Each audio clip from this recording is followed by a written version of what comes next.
Hello, welcome to part 2. Here we go. If you haven't listened to yesterday's, feel free to do so. It will make so much more sense, so I can really get into the content today.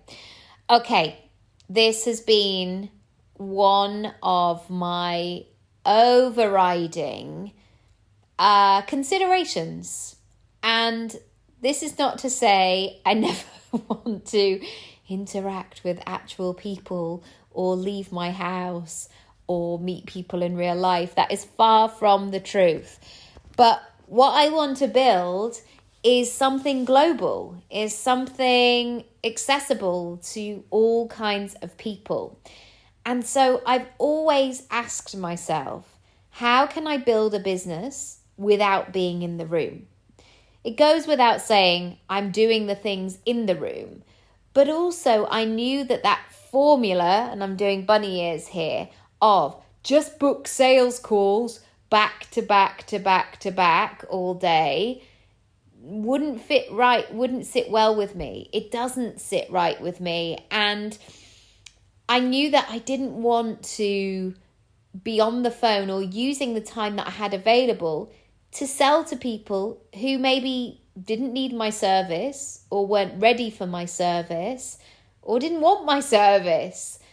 There is nothing pleasing for me about trying to wrangle people into a contract and being a good salesperson if they're not the right fit.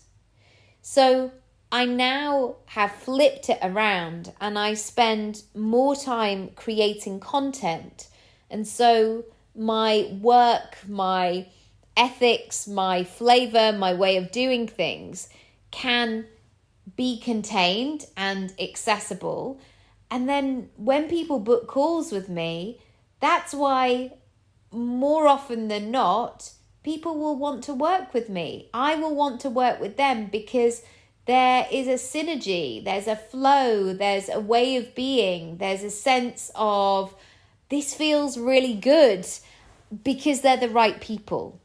And I'm not saying the right as in a special kind of person, although they are pretty special. Just the right people, the right match with the right energy, all of it.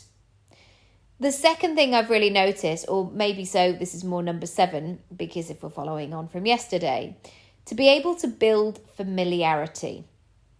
I definitely noticed a weird shift at the time of beginning my mini episodes in 2018, where everybody wanted to go behind their brand and to begin to automate, to begin to schedule, to get a team of people. And so the person that you would actually be working with was no longer accessible.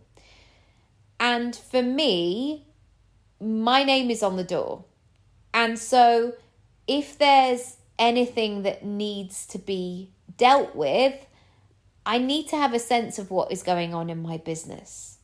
I also want to be true to my word, and that if I say the doors are closing on this particular product at this time, I want to be in integrity and say the doors are closed and that's it. Not, oh my God, guys, I'm going to open up some more spots the next day, because that just feels really weird. Also, those webinars where people say, hi, I'm going live now, and it's not live at all. It's so weird when people think that you can't tell. And so I kept coming back to this sense of building familiarity. Now, I do have some people to help me with things as and when I need them. But if you meet me in person, and you've listened to the podcast for a long time, there needs to be a connection. I don't want you ever to think, gosh, she's just not like I thought she'd be. I want people to go to not to know me, that sounds very indulgent, but for it to be the same person. That is really, really key for me. And likewise with yours, like if I followed you online, I want you to be who you are in real life, the same person as on the internet. And that's not always the case, because I hate to say it, I've really been disappointed sometimes.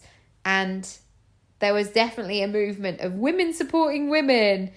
And yeah, those women were not kind. They were not open. But that's another story for another time.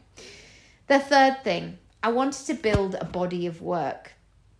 I know things like Instagram and webinars and lives and all the rest of it. There was definitely a moment where you would put so much work into something going live and then it would disappear and it would no longer be accessible. People couldn't access it. And so I was looking at building a body of work. And it's been really interesting what that process has looked like, because of course it takes me more time to get it into my website. It costs me more money, but it's so worth it, because what it does is it brings in integrity, it brings in credibility, and people, there's something about putting out a podcast very, very regularly that people know that you're actually doing it. And I don't know if you've noticed this, there's a lot of people who say they want to do stuff, but they actually don't want to do the work, or they're not consistent, or they would rather talk about it than actually do it. And there are definitely situations where that has been true for me too, but this is really important to me. And so I want to build a body of work, and I've noticed it work in my favor in the way that sometimes people will say, I've listened to loads of your podcasts. So instead of saying, what would you talk about in a speaking gig? Can we have an hour conversation about this? They know what they want. They go straight in with a fee request. They want me to come and talk on their stages. It's more of a how and when rather than a could you possibly, like there's less pitching, because in a way the body of work has proved my worth, I guess, if that's the word. So how can you build that body of work for yourself? 2 more. I wanted to find a way where I could bring things to life. This is a very interesting one because, again, we can hide behind 3 perfect paragraphs. We can hide behind a well-lit photo of us. We can hide behind a perfect presentation. But what's going to make you stand out? What is it about you, your USP, that you can actually bring to the table and people can enjoy? And that's why people want to work with you, who you are and what you're all about. That is the most important thing.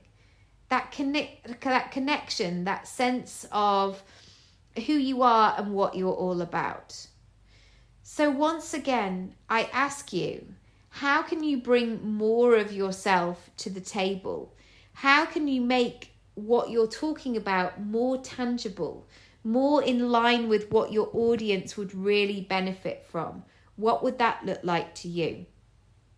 Finally, I wanted to be able to speak to the person when they needed it. Creating a podcast is a really intimate thing, as in my voice is in somebody's ears more often than not. I don't actually get the stats of how many people are listening to it on headphones, but I bet it's a lot. Really meeting people where they are and giving them what they need is really important. We see it all the time with product-based businesses. That I know, we were in Hampstead the other day, and by the entrance, when everybody was getting a bit tired and hot and bothered, there was an ice cream van right there. And I just thought, perfect, great. The kids really wanted one. We sat down, we had one, we had a lovely time. It was a well-placed situation. It's almost that moment on a service station where there's quick food, there's different choices depending on the passengers that you have. There's a playground, so if you've got children and they need to stretch their legs, they can do that. It's really thinking about how you can make what you have to offer accessible so people can get what they need when they need it. I always imagine that person having an idea, having a dream, wanting to build something, but maybe not sure what to do. Maybe they haven't told anybody yet. And the importance of that secret and the beginning parts of that creation.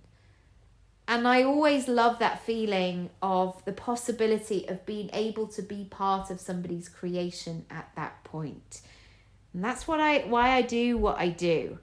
I want to be in the process, in the zone, and to enjoy that. And I get such a huge kick out of people having a dream and making it happen. It's a delight to see, to witness, to be a part of, and to watch people fly.